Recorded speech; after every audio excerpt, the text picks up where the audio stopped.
دارالعلوم دیوبند جب قائم ہوا تو اس کی تاریخ، اب تو لوگ تاریخ کے فن سے بھی نابلد ہوتے جا رہے ہیں، پہلے کوئی جملہ ہوتا تھا یا کوئی آیت ہوتی تھی، اس کے حروف ابجد کے ذریعے وہ کچھ اعداد نکالے جاتے تھے. مثلا الف کا 1 ہے، با کے 2 ہیں، جیم کے 3 ہیں، دال کے 4 ہیں، اس طریقے سے ہا کے 5 ہیں، باؤ کے 6 ہیں، زا کے 7 ہیں. تو ہر حرف کا کوئی عدد ہوتا تھا.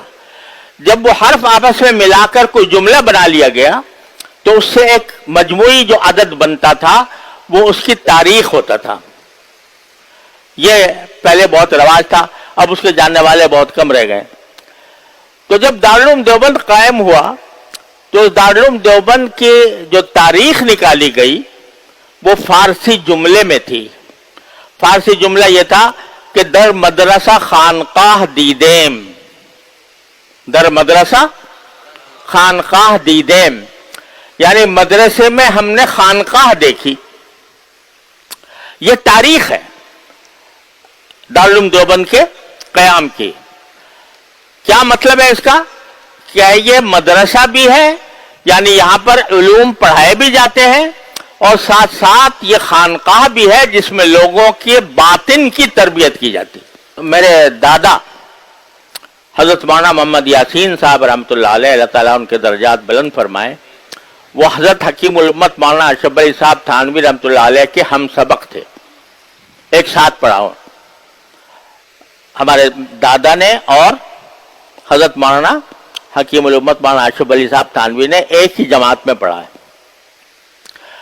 تو میں نے اپنے والد ماجد رحمۃ اللہ علیہ سے دادا کا یہ جملہ پتہ نہیں کتنی بار سنا، اور میں نے کتنی بار سنایا لوگوں کو.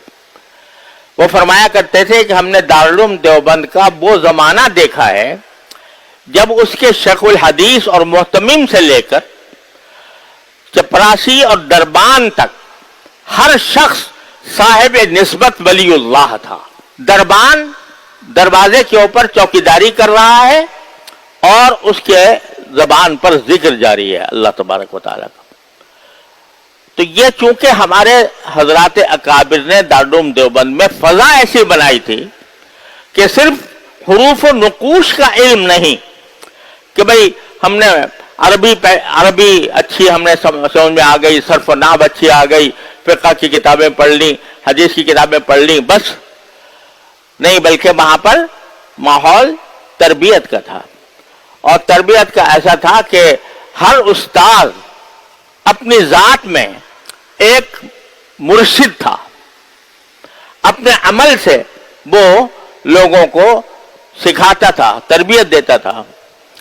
تو اسی کی برکات ہیں کہ جو آج دنیا بھر میں الحمدللہ دارالعلوم دیوبند کا فیض اور اس کا نور پھیلا ہوا ہے. وہ کیوں ہے؟ اس لیے کہ ہر آدمی کو اپنی اصلاح کی فکر تھی کہ میں کسی طرح درست ہو جاؤں. مجھے اللہ تبارک و تعالیٰ کے سامنے جانا ہے تو مجھے اللہ تبارک و تعالیٰ کی بارگاہ میں شرمندہ ہونا نہ پڑے.